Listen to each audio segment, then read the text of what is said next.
Visual Studio Code sometimes gives you some hints that are really annoying, like this. So if I hover over this, you get this MDN reference pop-up thing.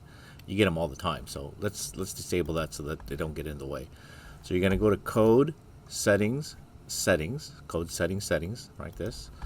And you're going to search for, in this here, type in hover and type in HTML. Hover space HTML, and you want to uncheck these two, the HTML hover documentation and the references.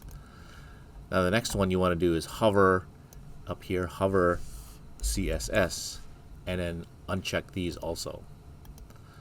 When you're done with that, you can just close settings, and then now if you hover over anything, it doesn't give you those little pop-ups.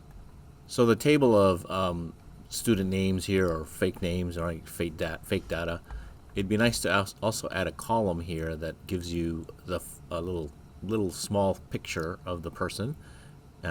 So let's add that in as an optional thing. So instead of you getting all the photos, we actually have a bunch of photos here on the Freestyle website that we're going to be able to use, and there's a bunch of them here, and they're all by number, so it doesn't really matter if they match the names, but we'll just use those photos. Okay.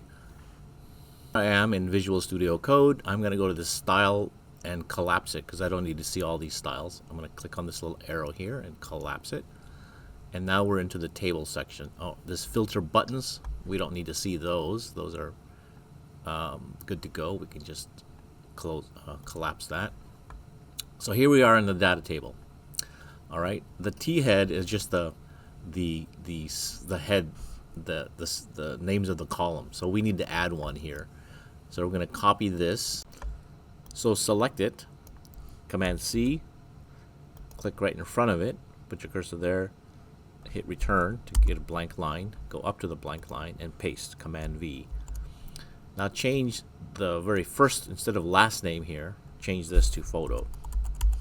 Okay, so that takes care of adding the header, and we can collapse this T head because we don't need to use it anymore. I'm going to collapse it here. Okay, so then we need to add another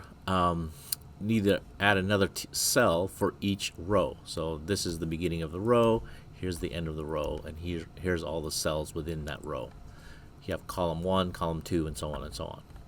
Luckily, this is the generic, it's the same for every single row, and we can use it to our advantage. Okay, so if you look at your script here, your information that you have, this guy, right? You have this information. We want to grab this code in the black here. So we're just going to grab that, select all of that, and copy it. Now we're going to use it to our advantage, okay? Notice that at the very end here, it has the TD class column 1. And so we will make sure you grab this whole thing. All right, I'm going to switch back to Visual Code. So right here, this is true for any kind of coding thing. Try to use it to find and replace generically throughout all of them.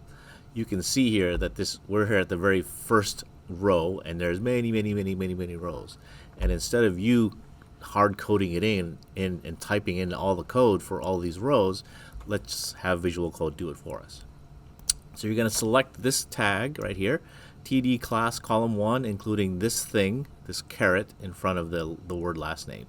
And you're going to press Command F.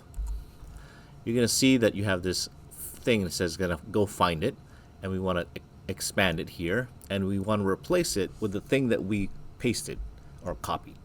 So we're going to copy that and paste it. And notice that you make sure that you have all the way to the column 1 here, and you have all this other stuff. Okay? And it found 48 versions of it. So this is this thing here is the very first one of 48. So let's change them. And if you choose this one, but don't do it, it'll change one at a time. And instead of doing one at a time, you want to do them all. So look, so I'm going to do this. This is going to replace all here. All right, so I'm going to click on that. Boom. Look, they're all in there now. Column 0, it adds them all in here, and here's the TD column 1. And it does that for every single row. You can see that it's been added here for 48 times. Now, instead of you manually putting this thing on the next line, we can just right click. We can right click on this code and choose Format Document. And when it does that, and it'll format the document to now column 1, column 0, 1, 2, 3, 4, 5, 6, column 0, 1, 2, 3, 4, 5, 6, all the way down. Okay? So if you save your file and you look at your preview here and refresh it, Command-Shift-R, you'll now have a column, and it has this thing, but the photos all failed because there's no actual photo that it's going to. So now what we need to do is put in some numbers for photos. And the numbers, I believe, go from, let's just pick any numbers between 1 and 1,000. Okay? So here's what you got to do. So right here in front of this .jpeg, pick any random number that you want. For example, 25. The next one, 35. The next one, 835, whatever. And if you save it, save, switch back to your filter or your browser version and press Command-Shift-R. There they are. There are the photos. So don't worry that it doesn't look correct, like this isn't the right one. As long as you have photos, and if you pick numbers that are closer to the 1000 end, you'll pick the more recent photos.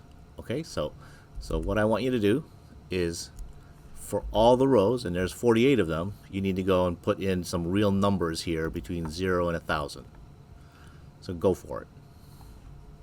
So I've done all mine. Here are all my photos, just random sets of numbers that gives you all these photos all the way down to the very last one. And again, they're just random numbers. Okay.